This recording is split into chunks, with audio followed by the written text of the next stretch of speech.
भारतीय राजनीति की बिसात पर एक ऐसा खिलाड़ी है जो खुद राजा नहीं है, लेकिन कहा जाता है कि उसे राजा बनाना आता है। वो परछाइयों में रहता है, लेकिन उसकी रणनीतियां सुर्खियों को जन्म देती हैं। वो विचारधाराओं की बात करता है, लेकिन उसकी अपनी कोई एक विचारधारा नजर नहीं आती। उसका नाम प्रशांत किशोर है, एक पहेली जिसे हर कोई अपने अपने नजरिए से सुलझाने की कोशिश करता है। क्या वो एक राजनीतिक चाणक्य है जो किसी भी चंद्रगुप्त को मगध की गद्दी तक पहुंचा सकता है, या वो एक कुशल बाजीगर है जो हवा का रुख देखकर अपने पासे फेंकता है, या फिर वो सिर्फ एक आईना है जो उस दौर के नेताओं और समाज को वही चेहरा दिखाता है जो वो देखना चाहते हैं।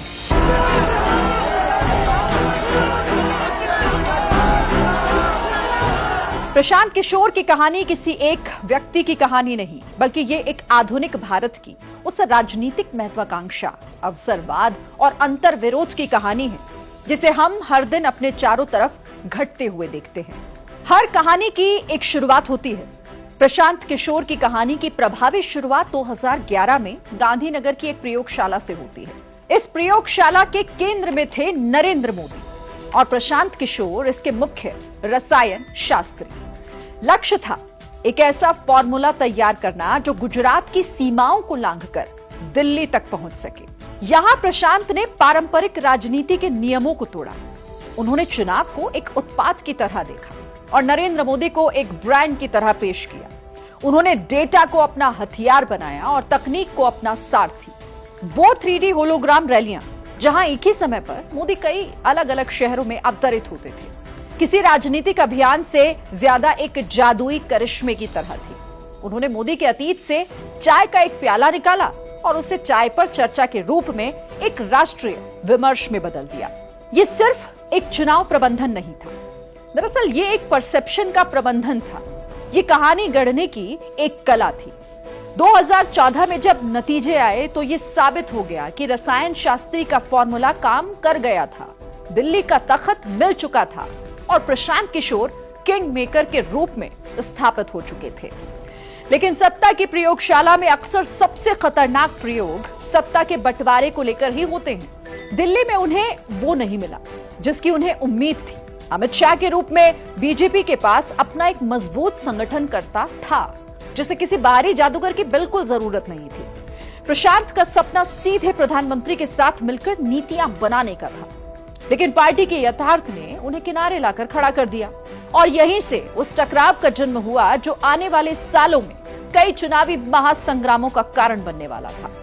अब अपमानित प्रशांत ने दिल्ली छोड़ दी, लेकिन एक संकल्प के साथ, और वो ये कि अब वो ये साबित करके रहेंगे कि फॉर्मूला बनाने वाला रसायन शास्त्री किसी एक प्रयोगशाला का मोहताज नहीं है। एक रणनीतिकार के लिए सबसे बड़ा सवाल होता है कि आप किसके लिए लड़ते हैं। प्रशांत किशोर के मामले में यह सवाल और भी ज्यादा जटिल हो जाता है। 2014 में जिस हिंदुत्व के रथ पर सवार होकर उन्होंने बीजेपी को जिताया, 2015 में उसी रथ को रोकने के लिए उन्होंने बिहार में सामाजिक न्याय के महानायकों नीतीश और लालू को एक कर दिया। यह उनके करियर का वो दौर था जहां उन्होंने साबित किया कि वो किसी भी पक्ष के लिए खेल सकते हैं, बशर्ते बिसात और इनाम सही हो। बंगाल में उन्होंने ममता बनर्जी के बंगाली अस्मिता के नारे को धार दी और बीजेपी के विजय रथ को रोक दिया। इधर आंध्र प्रदेश में उन्होंने जगन मोहन रेड्डी के लिए काम किया, पंजाब में कैप्टन अमरिंदर सिंह के लिए और तमिलनाडु में एम.के. स्टालिन के लिए।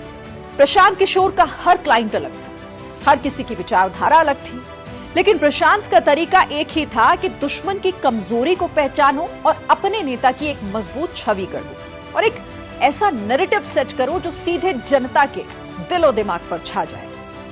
लेकिन इस लचीलेपन ने ही उनकी विश्वसनीयता पर सबसे गहरा दाग लगाया। आलोचक कहते हैं कि प्रशांत की कोई एक विचारधारा नहीं है, उनकी एकमात्र विचारधारा जीत है। वो वंशवाद की आलोचना करते हैं, लेकिन सबसे बड़े राजनीतिक घरानों के लिए काम करते हैं। वो भ्रष्टाचार पर सवाल उठाते हैं, लेकिन भ्रष्टाचार के गंभीर आरोपों से घिरे नेताओं को जिताने के लिए एड़ी चोटी का जोर तक लगा देते हैं। वो गांधी की बात करते हैं, लेकिन गोडसे की प्रशंसा करने वालों को अपनी पार्टी में शामिल कर लेते हैं। ये अंतर विरोध प्रशांत की सबसे बड़ी ताकत भी है और शायद यही सबसे बड़ी कमजोरी भी।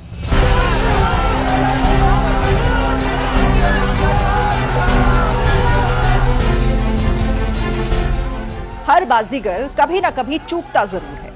प्रशांत किशोर के करियर में भी ऐसे कई मोड़ आए जब उनका जादू बेअसर साबित हुआ। 2017 का उत्तर प्रदेश चुनाव इसका सबसे बड़ा उदाहरण था। कांग्रेस जैसी पुरानी और जड़वत हो चुकी पार्टी में जान फूंकने की उनकी जो कोशिश थी वो नाकाम रही। उनकी खाट सभा जैसी जो रणनीतियां थी वो मजाक बनकर रह गई और यूपी के 2 लड़कों का नारा कोई करिश्मा नहीं कर पाया। खैर, ये हार एक सबक थी। एक अच्छा रणनीतिकार एक कमजोर प्रोडक्ट को नहीं बेच सकता है, लेकिन शायद इससे भी बड़ी चूक उन्होंने 2024 के लोकसभा चुनाव से पहले की, जहां एनडीए के खिलाफ संविधान बदल देने जैसे ठोस मुद्दे के साथ पूरा विपक्ष चुनाव लड़ रहा था। तो उसी बीच प्रशांत किशोर ने एक दावा कर दिया कि बीजेपी 303 सीटें जीतेगी। जब नतीजे आए तो उनकी भविष्यवाणी ताश के पत्तों की तरह बिखर गई। बीजेपी बहुमत से दूर रह गई। ये सिर्फ एक गलत आकलन नहीं था, ये उस शख्स की साख पर एक गहरा घाव था जिसका पूरा करियर ही सटीक राजनीतिक आकलन पर टिका हुआ था। तो क्या ये अहंकार था? क्या जमीनी हकीकत से उनकी जो पकड़ है वो अब कमजोर हो गई थी? या फिर जैसा कि उनके विरोधी आरोप लगाते हैं, क्या ये बीजेपी के पक्ष में एक नैरेटिव बनाने की सोची समझी कोशिश थी? देखिए, कारण जो भी हो, इस एक भविष्यवाणी ने चाणक्य की अजेय छवि को खंडित कर दिया। रणनीतिकार की भूमिका निभाते निभाते शायद प्रशांत किशोर को यहां यह लगने लगा कि दूसरों को राजा बनाने से बेहतर है कि क्यों ना खुद राजा बनने की कोशिश की जाए। इसी सोच के साथ जन स्वराज का जन्म हुआ। बिहार की धूल भरी सड़कों पर हजारों किलोमीटर की पदयात्रा, लोगों से सीधा संवाद और व्यवस्था परिवर्तन के वादे। यह प्रशांत का अब तक का सबसे बड़ा और सबसे व्यक्तिगत दांव है। अब प्रशांत किशोर अपनी कहानी के सबसे निर्णायक मोड़ पर खड़े हुए हैं। 2025 का बिहार विधानसभा चुनाव उनके लिए एक और प्रोजेक्ट नहीं, बल्कि उनकी पूरी राजनीतिक यात्रा की अग्नि परीक्षा है। रणनीतिकार का चोला उतारकर राजनेता का बाना पहनने के बाद अब उन्हें यह साबित करना है कि जो व्यक्ति दूसरों के लिए सत्ता के समीकरण बना और साथ ही बिगाड़ सकता है, वो खुद के लिए एक अदद जीत का फॉर्मूला तैयार कर सकता है या नहीं। लेकिन ये राह उतनी आसान नहीं जितनी दिखती है, क्योंकि बिहार की राजनीति किसी कॉर्पोरेट वॉर रूम में नहीं, बल्कि जातियों की जटिल गलियों और दशकों पुरानी वफादारियों की जमीन पर लड़ी जाती है। प्रशांत का मुकाबला किसी एक से नहीं, बल्कि बिहार की राजनीति के 3 ध्रुवों, नीतीश कुमार का अनुभव, बीजेपी का संगठनात्मक ढांचा और तेजस्वी यादव का आरजेडी के कोर वोटर बेस एमवाई समीकरण से है। और ये एक ऐसी त्रिमूर्ति है जिसने दशकों से बिहार की सत्ता को अपने इर्द गिर्द ही घुमाया है। प्रशांत व्यवस्था परिवर्तन की बात करते हैं, लेकिन क्या उनकी आवाज इस शोर में कहीं टिक पाएगी जहां हर पार्टी अपनी जाति के गौरव और अधिकार की बात कर रही है? हालिया रिपोर्ट्स और राजनीतिक विश्लेषकों का मानना है कि एनडीए और इंडिया गठबंधन दोनों ही जातिगत समीकरणों को साधने में लगे हुए हैं। ऐसे में प्रशांत का यह दावा कि बिहार के लोग जाति से ऊपर उठकर विकास के लिए वोट करेंगे एक आदर्शवादी सोच सी लगती है, जिसका जमीनी हकीकत से टकराव होना तय है। प्रशांत किशोर साफ सुथरे विकल्प का दावा करते हैं, लेकिन बिहार के चुनावी यथार्थ में पैसा और बाहुबल एक ऐसी सच्चाई है जिसे नजरअंदाज तो बिल्कुल नहीं किया जा सकता। यहाँ चुनाव सिर्फ मुद्दों पर नहीं, बल्कि संसाधनों पर भी लड़ा जाता है। प्रशांत ने ऐलान किया है कि उनकी पार्टी सभी 243 सीटों पर अकेले चुनाव लड़ेगी। इतने बड़े पैमाने पर एक नया संगठन खड़ा करना और इसे चुनावी मशीनरी में बदलना एक विशालकाय चुनौती तो है ही। अब सबसे बड़ा सवाल जाति का है। बिहार में वोट दिया नहीं जाता, बल्कि वो ट्रांसफर होता है। हर नेता के पास अपनी जाति का एक बंधा हुआ वोट बैंक है। प्रशांत किशोर किस सामाजिक समीकरण का प्रतिनिधित्व करेंगे? वो मुस्लिम मतदाताओं को लुभाने की कोशिश कर रहे हैं, सवर्ण जातियों में भी पैठ बनाना चाहते हैं और युवाओं को बदलाव का सपना भी दिखा रहे हैं। लेकिन क्या ये खिचड़ी समीकरण आरजेडी के ठोस एमवाई यानी मुस्लिम यादव और एनडीए के सवर्ण ईबीसी महादलित गठजोड़ के सामने टिक पाएगा?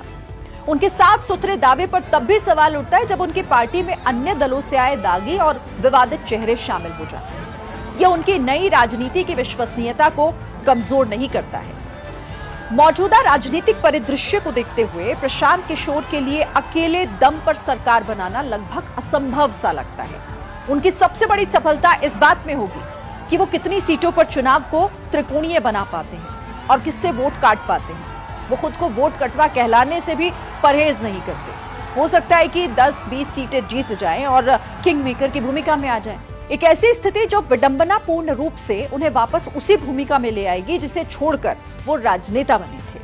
प्रशांत किशोर का भविष्य इस बात पर निर्भर करेगा कि बिहार का युवा और वो वोटर जो मौजूदा विकल्पों से तंग आ चुका है, क्या वास्तव में एक बड़ा जोखिम लेने को वो तैयार है? क्या वो दशकों पुरानी जातीय पहचान को छोड़कर एक ऐसे व्यक्ति पर दाव लगाएगा जिसका अपना अतीत भी विचारधारा के अंतर विरोधों से भरा पड़ा है? हाँ, ये बात जरूर है कि प्रशांत किशोर की जन स्वराज एक साहसिक प्रयोग है, लेकिन बिहार की राजनीति एक कठोर यथार्थ है। इस प्रयोग का सफल होना सिर्फ प्रशांत की रणनीति पर नहीं बल्कि बिहार के समाज के बदलने की क्षमता पर भी निर्भर करेगा। फिलहाल तो यहाँ ऐसा लगता है कि वो एक मजबूत चुनौती पेश कर सकते हैं, कई दिग्गजों का खेल भी बिगाड़ सकते हैं, लेकिन दिल्ली का रास्ता दिखाने वाले इस चाणक्य के लिए पटना का रास्ता अभी बहुत लंबा है और कांटों से भरा हुआ है। प्रशांत किशोर कौन है? इस सवाल का कोई एक जवाब नहीं है। प्रशांत किशोर की पहचान किसी एक परिभाषा में नहीं बांधी जा सकती। देखिए, वो आधुनिक भारत की आकांक्षाओं और व्यवहारिक विचारधारा के प्रतीक है। उन्होंने अपनी रणनीतियों से भारतीय राजनीति की दिशा बदल कर रख दी, लेकिन उनके बयानों और फैसलों के बीच अक्सर विरोधाभास देखने को मिल ही जाता है। उनकी कहानी अभी खत्म नहीं हुई है। जन स्वराज का उनका प्रयोग सफल होगा या फिर असफल, ये तो देखिए वक्त ही बताएगा। लेकिन एक बात जरूर तय है, जब भी भारत की आधुनिक राजनीति का इतिहास लिखा जाएगा तो उसमें एक अध्याय प्रशांत किशोर का जिक्र जरूर करेगा। एक ऐसे शख्स का अध्याय जो दूसरों को आईने में उनका सबसे खूबसूरत अक्स दिखाकर सत्ता तक पहुंचाता रहा, लेकिन जब खुद आईने के सामने खड़ा हुआ तो शायद अपना ही अक्स उसे अधूरा नजर आता है।